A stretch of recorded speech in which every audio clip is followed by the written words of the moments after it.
This is Killer Innovations, a show about ideas, creativity, and how you can innovate. Welcome to the Innovator's Garage, where you learn to create your next game-changing killer innovation. Welcome to Killer Innovations. I'm your host, Phil McKinney.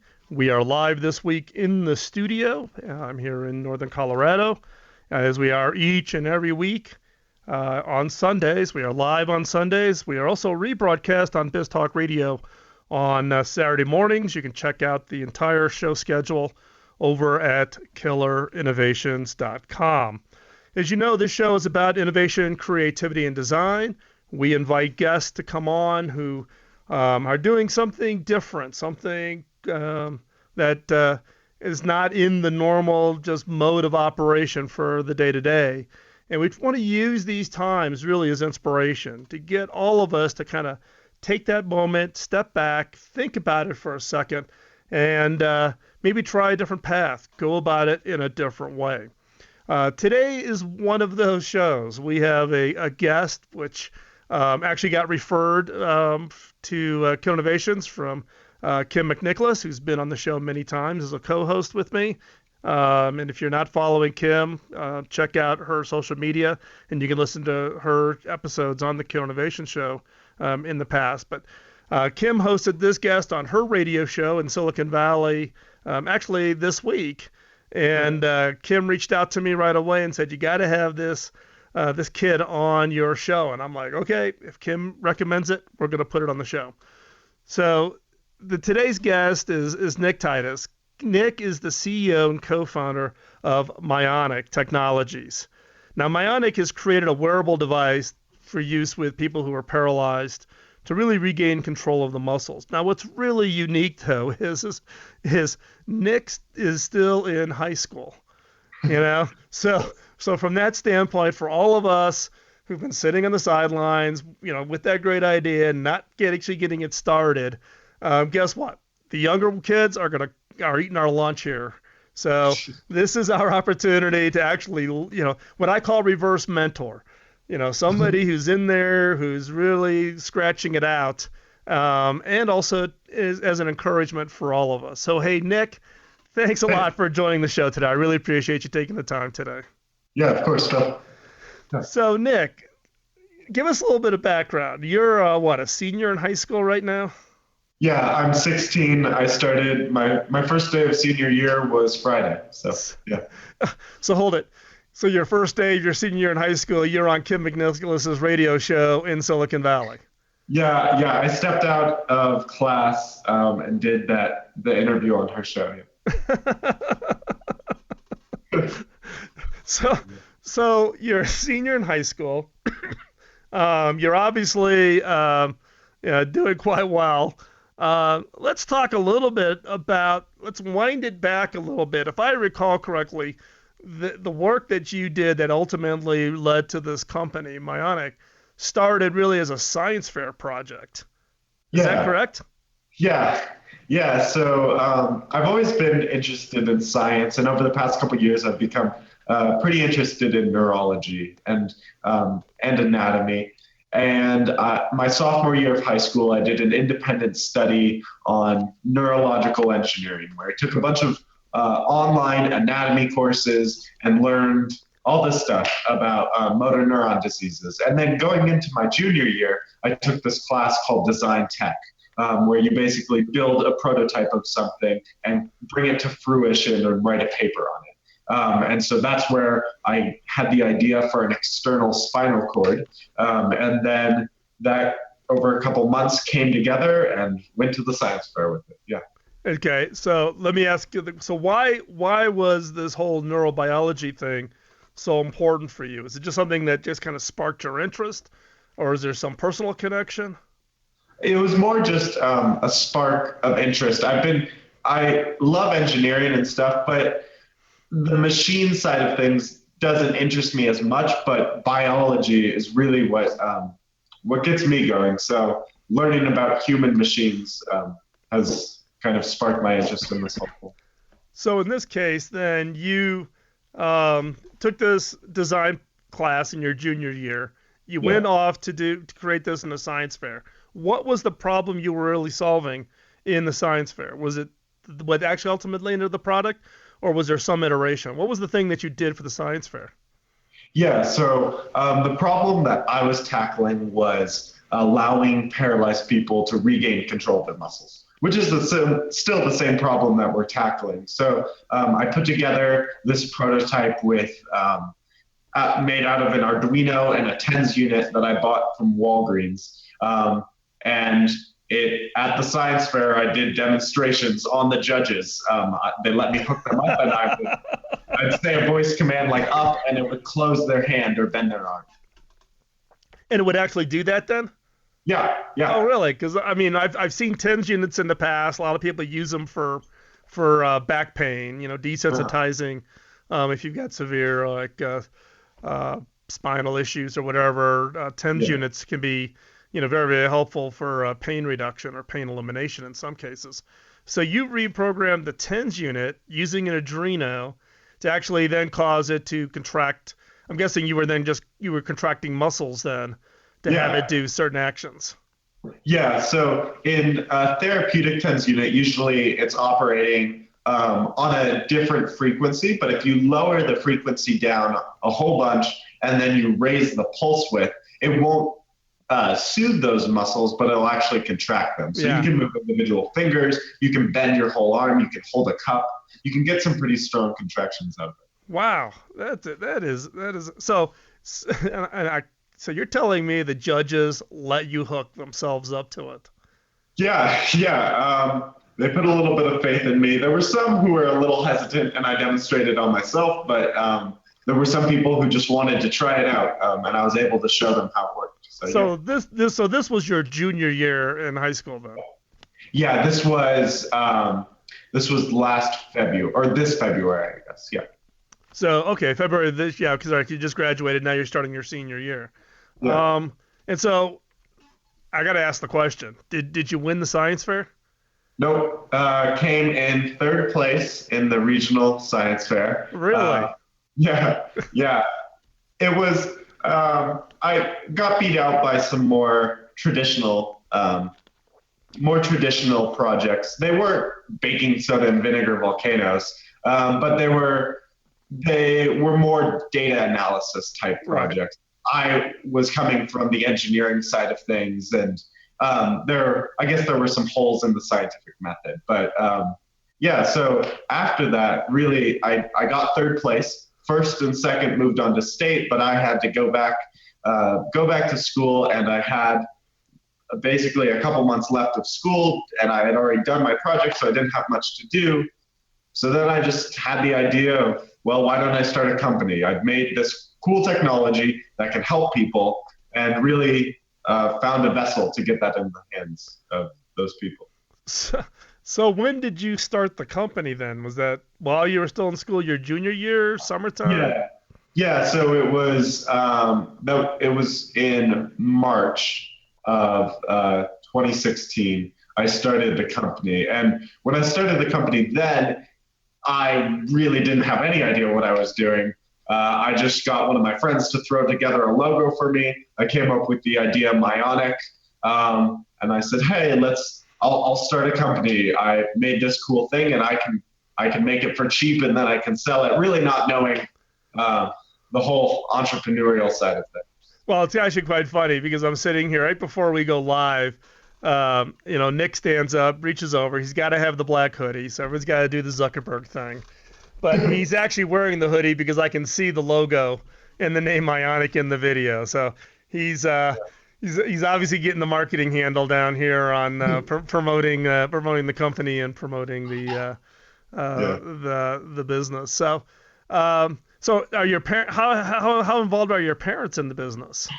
Yeah. So my parents are definitely supportive of me pursuing this, and of my other team members pursuing this. We're not riding any coattails per se. My dad works replacing auto glass, and my other co-founders, their parents are teachers and consultants. We're not coming from a bioengineering background, really. All right. Okay. Yeah. Okay. Now we're going to dig into this a little bit more when we come back. So stay right where you're at. We're going to take this quick commercial break. When we come back, we're going to pick up our conversation with Nick Titus, the CEO, co-founder of Myonic, high school senior here in Colorado, who has developed an interesting technology, particularly addressing the needs of those that are paralyzed. But he's got a unique model also that we're going to talk about with regards to what they're doing with their technology and taking it forward. So stay right there. You're listening to Killer Innovations on the BizTalk Radio Network, and we'll be right back after this short commercial break.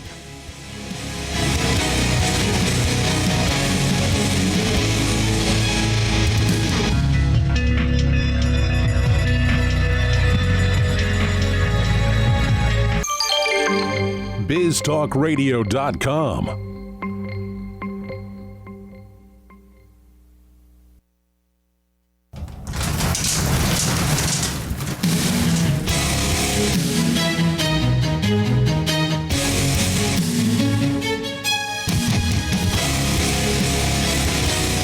This is Killer Innovations, a show about ideas, creativity, and how you can innovate. Welcome to the Innovator's Garage, where you learn to create your next game-changing killer innovation. Welcome back to Killer Innovations. I'm your host, Phil McKinney. This is a show about innovation, creativity, and design. Our special guest today is Nick Titus, as the CEO and co-founder of Myonic Technologies.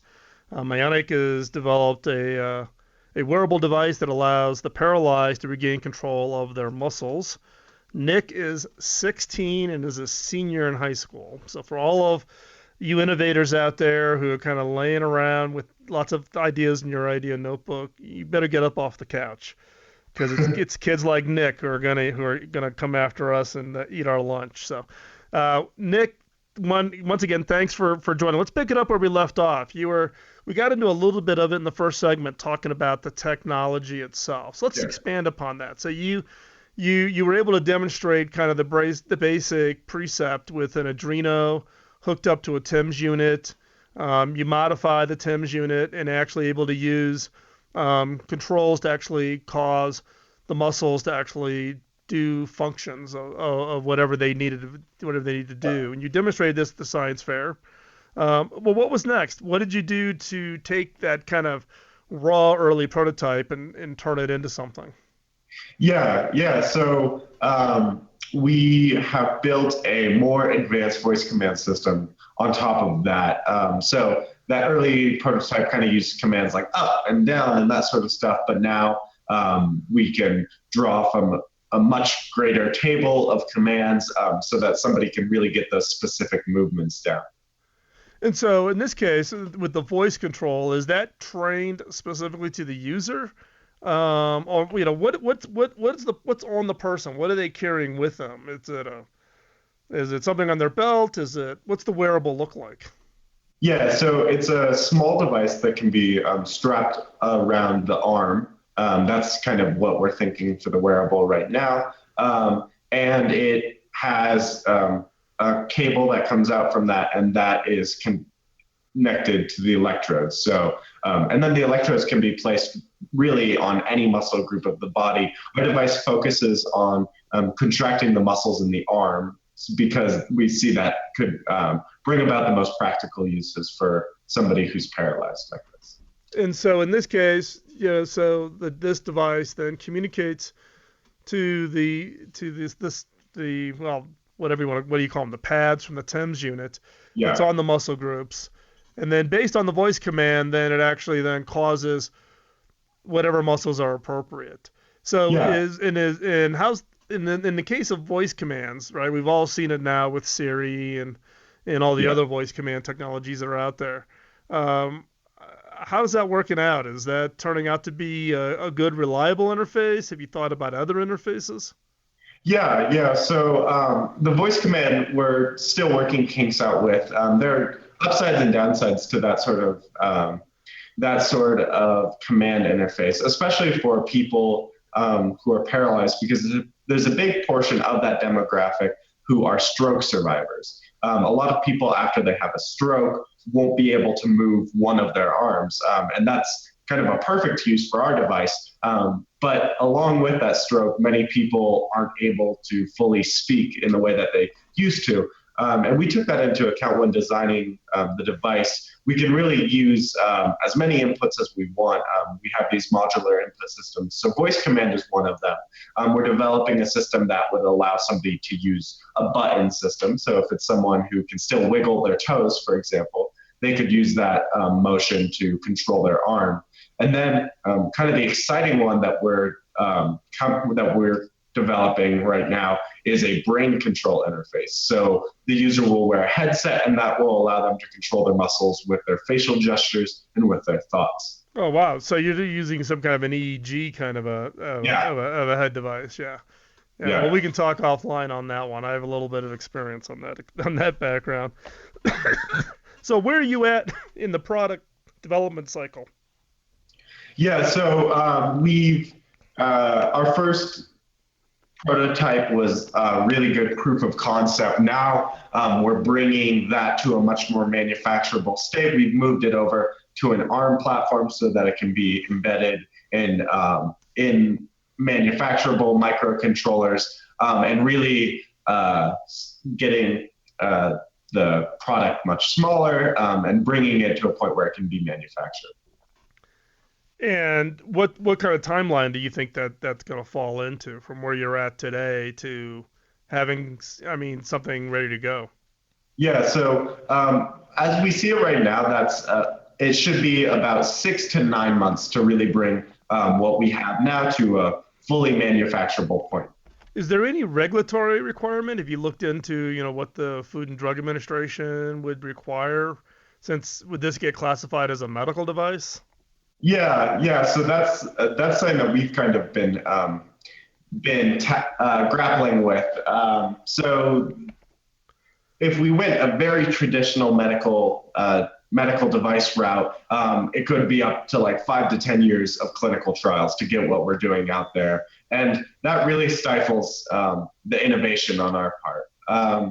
What we're considering is, as long as we don't make medical claims and we can prove that our device isn't dangerous, because this technology has been around for decades, and you don't need a prescription, you can go to a drugstore and pick up a TENS unit.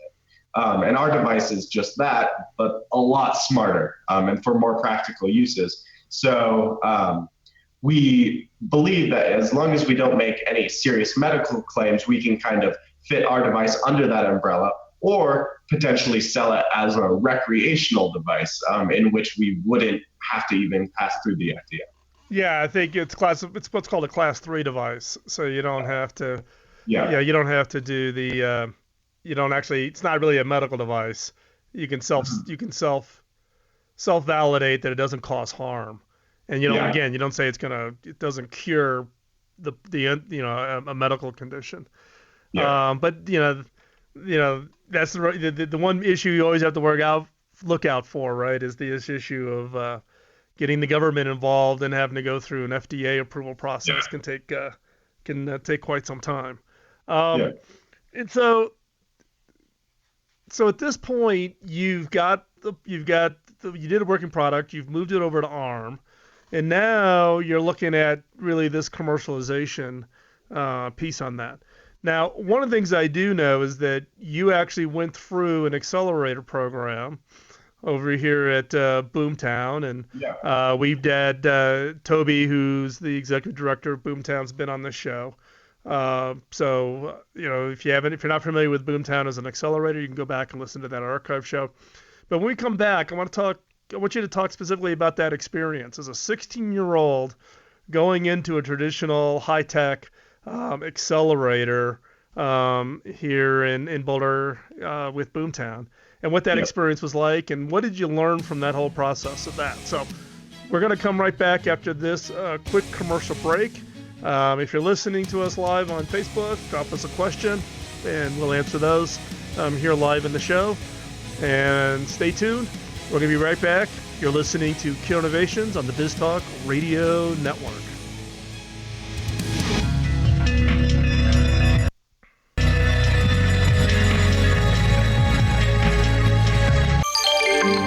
BizTalkRadio.com.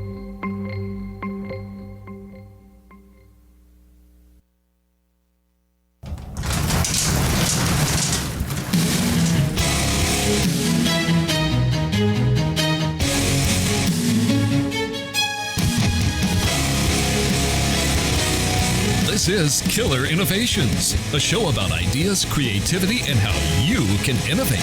Welcome to the Innovators Garage, where you learn to create your next game-changing killer innovation.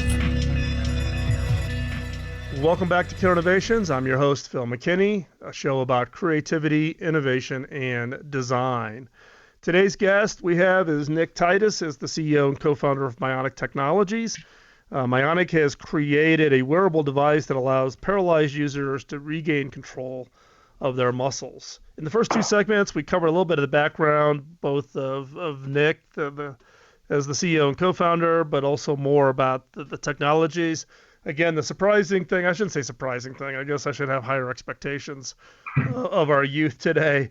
But I think one of the fact that I have so much confidence in our future in the innovation game are students like Nick. He's 16, he's a senior in high school, but he's also started this company as a result of his science fair project, of which I'm shocked you only won third place. But now has started this company to take what started off as the science fair project and turn it into a real product that's being offered. But what's also surprising is this Nick has just wrapped up. I don't know if you just wrapped up or if you're still in it. The participation in the Boomtown Accelerator. So Boomtown is a very well-known accelerator around the country. It's headquartered here in Boulder. Toby and the team have been on this show before. We've actually interviewed other companies from Boomtown. But Nick is a graduate or soon to be graduate of the Boomtown Accelerator, helping him take, again, what started off as a high school science fair project and turn it into a real company with a real product. So Nick, talk a little bit about how you even got involved in Boomtown. Yeah. So we just graduated Boomtown about a week ago. We had our demo day and that went really well. Got a standing ovation at the Boulder Theater. But yeah, how we really came into it. When I started this company back in March or April, I just basically Googled, what do you do when you start a startup? And through that found F6S, and on F6S, the website for startups, I applied to their fall accelerator program. And I filled out about half the application, and then I went on and did some homework and didn't really think about it much. About a week or two later, I got an email that from the director of the health tech program, basically saying, hey, we had a last minute company dropout, their visas got denied, we should talk. We talked on the phone. They said it was probably too late, but I pitched them my idea and they wanted us to come into the program. We have been involved with it, really nailing down our business strategy, figuring out our identity as a company, all that sort of stuff beyond the product for the past 3 months. So yeah. So you come in with kind of the basic idea. Yeah. How big is your company? Is it you, or do you have a team now, or what's the? Yeah.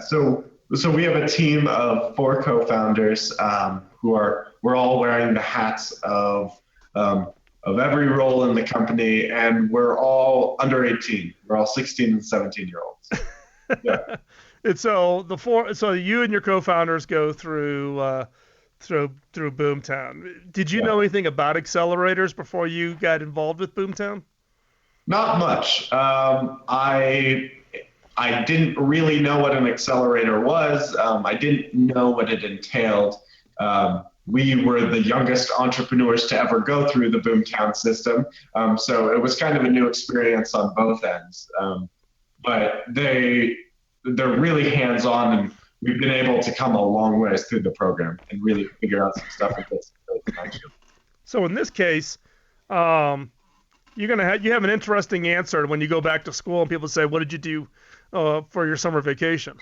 Yeah. You basically spent your summer vacation locked up in Boomtown working on it. So what were some of the things that you learned through the Boomtown experience? Well, we learned that a startup and a company is much, much more than just the product. Obviously, like we had the working prototype coming in, but really figuring out how we're going to bring what we're doing to the market has been a big part of it. And figuring out how to create a pitch and work in all the different elements of our business and think about all those things that we hadn't before. So in this case, did you, when you made the pitch, was the objective to raise money or what?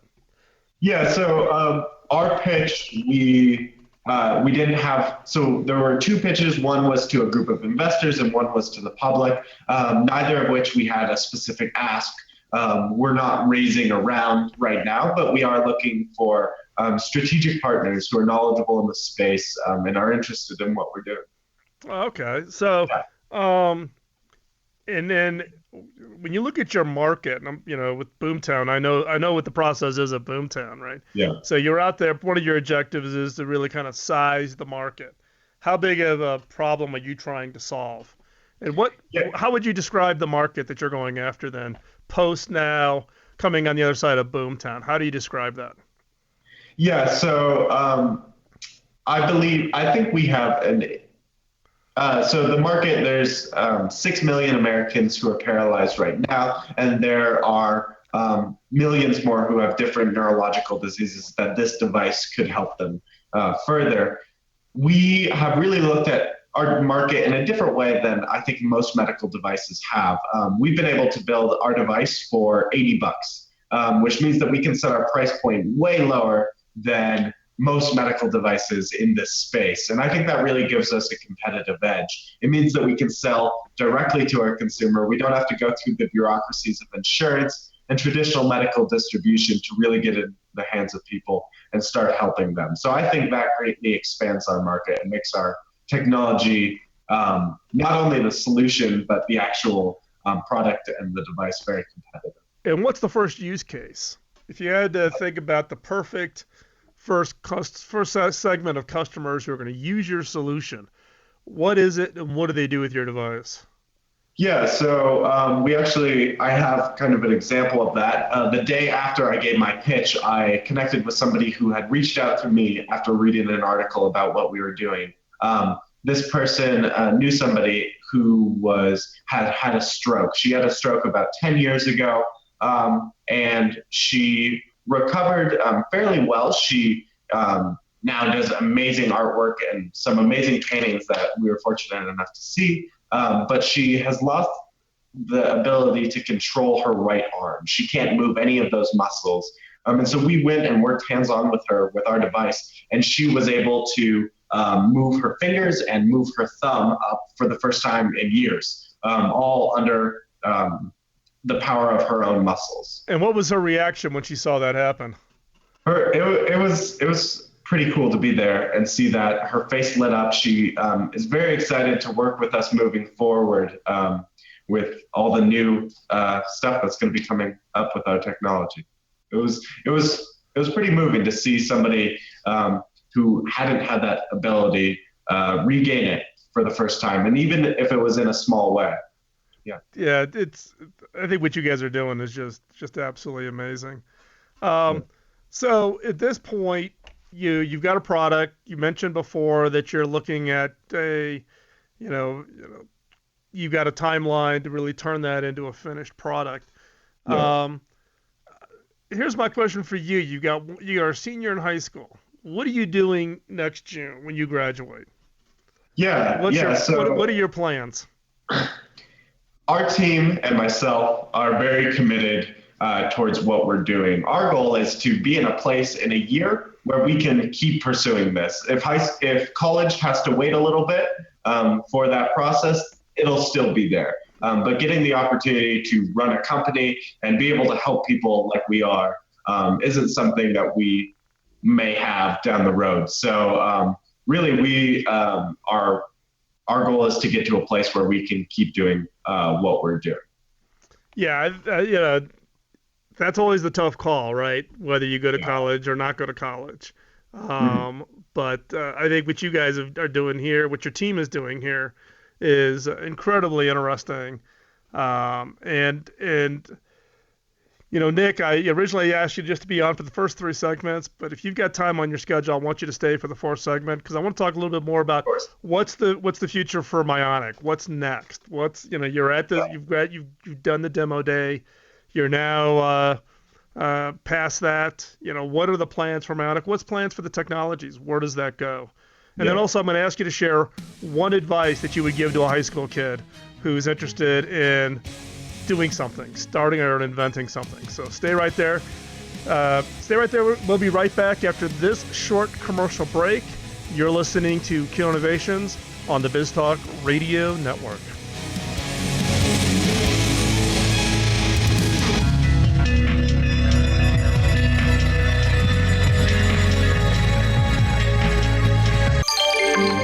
BizTalkRadio.com.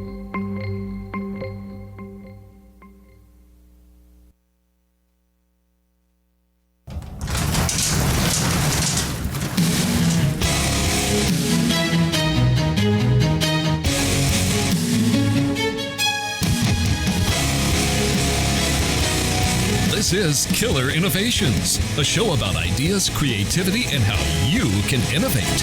Welcome to the Innovator's Garage, where you learn to create your next game-changing killer innovation. Welcome back to Killer Innovations. I'm your host, Phil McKinney. We are a show about creativity, innovation, and design.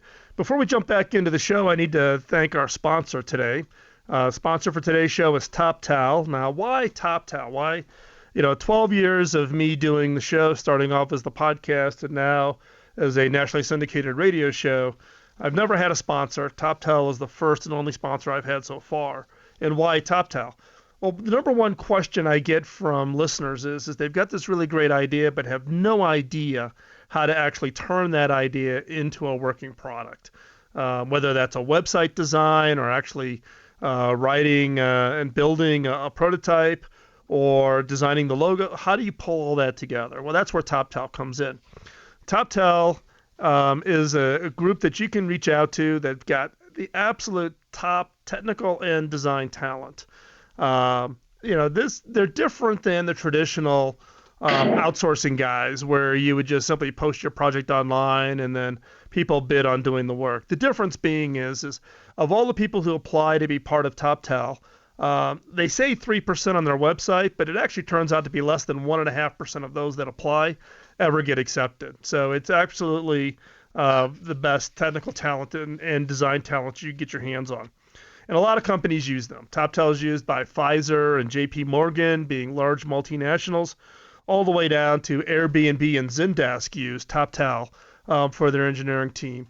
And what's interesting is a number of the incubator accelerator companies are using TopTal as their engineering teams for translating and building those products. So TopTal's made a special offer for listeners of Killer Innovations. You can go over to toptal.com/Phil, take a look at it, start a project. If after 2 weeks you don't think TopTal's absolutely killing it, you get your money back. Plus, you get to keep all the deliverables. So hop on over, toptal.com/Phil, or better yet, you can drop me an email at phil@killerinnovations.com. I'll make a personal introduction to Nelson and the team at TopTal, and I'll make sure you get the absolute VIP treatment. So let's get back into the show. So Nick, we've been talking about this whole experience of you starting this in your junior year. You're now in your senior year. You're at this point now with Myonic. You're coming out of the Boomtown Accelerator. What's next? Yeah. So we've we have a team that's ready to tackle this go-to-market strategy that we've developed while we've been a part of this accelerator. But our technology works today, and we could start helping people today. And that's why we've decided to make our technology open source. So this weekend, actually, we're releasing the schematics and instructions so that anybody can build our technology and start to tinker with it and give us some feedback on how to create a better product, and more importantly, so we can start helping people as soon as possible. That's kind of one of our big goals. And really past that, the next 6 months, we're going to be developing the technology further with those modular inputs that I talked about. So a button system and then brain control to allow someone to control their muscles with just their thoughts. And then going to market with what we have. And I think a big part of what we're doing is that we're able to do it for such an affordable price, which gives us the possibility to expand to outside the U.S. markets, to places where they maybe don't have health insurance, but they can still purchase the device. So you're open sourcing all the work you've done. Now you're open sourcing it. What kind of an open source model are you using? Is this like a share alike? So if someone enhances it, it gets shared, across the community? Mm-hmm. Yes. It's if somebody makes an improvement on it, they can share it back with us, and then it kind of improves on itself. And that's released under a non-commercial license, so that that nobody's selling it yet, just to keep it. Right, but somebody, researchers at universities, for instance, could take the work that you've done and then actually start trying it out and seeing what they could do to improve it also. Those kinds of things. That's actually brilliant. Given that you're 4 people, you can now marshal an army of a lot more people who are passionate and interested in the same area. Not only that, I love the idea of getting out there and impacting people's lives sooner, rather than waiting for you to get through the whole development cycle and making it and having that benefit for people. If people want to find out about that specific thing on the open source, where can they go find that information?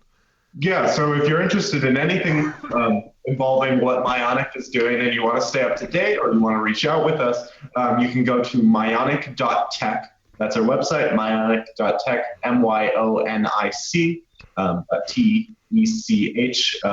And there you can find my email to reach out to me if you have any specific questions and learn more about our company and our team and the technology of what we've created.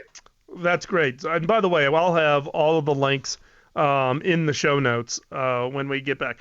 Really quick, before we have to end the show here, what's the one piece of advice you would give to a high school student who's got an idea and not sure what to do with it? If you've come up with some great idea and you're passionate about what you're doing, what I would say is don't be afraid to pursue it, because everyone else who you see, who may be around you or you see in the news, who's out there having success, they're just people. Everything out there it's just built by people, and you're one of those. You're just another person. And if you really put your mind to what you're doing and you make good decisions and just go at it with your whole heart, you can make something happen like we have done. Nick, that's absolutely great advice, and it's not just advice for students either. It's for all of us, right? It's pretty easy to sit back and just see and watch everybody else's success. The difference between a good idea and a great idea is really the execution. It's getting out and doing something with it. Otherwise, it's just an idea in a notebook. Hey, Nick, thanks a lot. I really appreciate you coming on to the show today. For the listeners here today, we'll have all the show notes up over at killerinnovations.com. You can look for all of Nick's contacts and the information about Myonic. As we wrap up this show, the one favor I would ask is hop on over to iTunes, give us a rating. It helps. I read all of those ratings. I greatly appreciate that. It helps get the word out about the show. And again, that also is greatly appreciated. We will be back here next week live with a very special guest. You can go over to the killerinnovations.com site. You can see on the right-hand side the list of upcoming guests, and you can check out who will be here next week. But that'll be a very special guest. So stay right there. We're going to be right back. And next week, you'll listen to Kill Innovations on the BizTalk Radio Network. The opinions you hear on BizTalk Radio are those of the hosts, callers, and guests, and do not necessarily reflect those of this station, BizTalk Radio, its management, or advertisers. The information on BizTalk Radio does not constitute a recommendation, offer, or solicitation to buy or sell any product or service. If you have any questions about BizTalk Radio, contact us at 817-274-1609 or at biztalkradio.com. biztalkradio.com. Autism, 1 out of every 68 children in America are impacted across every race, ethnicity, and socioeconomic group. If you aren't directly affected, someone you know is. Today's world doesn't support those on the autism spectrum. It needs hacking for us to truly welcome those who think and create differently than ourselves. We're Hacking Autism, a nonprofit charity with a mission to hack therapy, technologies, and career opportunities that improve the personal and professional lives of people on the autism spectrum. We believe that everyone can play a role in supporting those on the autism spectrum so that they can show their unique talents and abilities in this fast-paced world. You aren't powerless in this fight. Use your gifts and talents to make a positive impact. Join us in making a difference. Go to hackingautism.org to learn more. Carpenters have their hammers and saws, chefs have their outfitted kitchens, and musicians have their instruments. A craftsman's ability to do their job is dependent on having the right tools. So where does an innovator, someone who takes an idea and makes it real, find the right tools to do their job? Outfit your innovator's garage by visiting innovation.tools. Innovation.tools is an online store created by innovators for innovators. It's where you will find tested and proven tools to help you create that next great product or service. These tools include books, audio training, video training, brainstorming how-tos, and much, much more. And for a limited time, listeners of Killer Innovations will get 25% off on your first order by using the discount code RADIO at checkout. And 100% of our profits from your purchases will be donated to charity. So go to innovation.tools and create that next great innovation. Rwanda is a shining example of how the global community can come together and rebuild a country after a devastating genocide. But there is still more that needs to be done. In the rural villages, students are crowded into schools with no electricity, no running water, no internet access, and limited sanitation. Will these kids be ready to continue the rebuilding of Rwanda, or will they be dependent upon others? Through education and employment, boys and girls have an equally promising future that can transform their struggling communities. For $20 a month, a child can be educated and a community strengthened. By supporting Pioneer Education Africa, a 501c3 charity, you partner with others to provide education that will prepare a generation to take on the task of self-reliance. 100% of the proceeds received go directly to the education of the children. Visit pioneereducationafrica.com to find out more.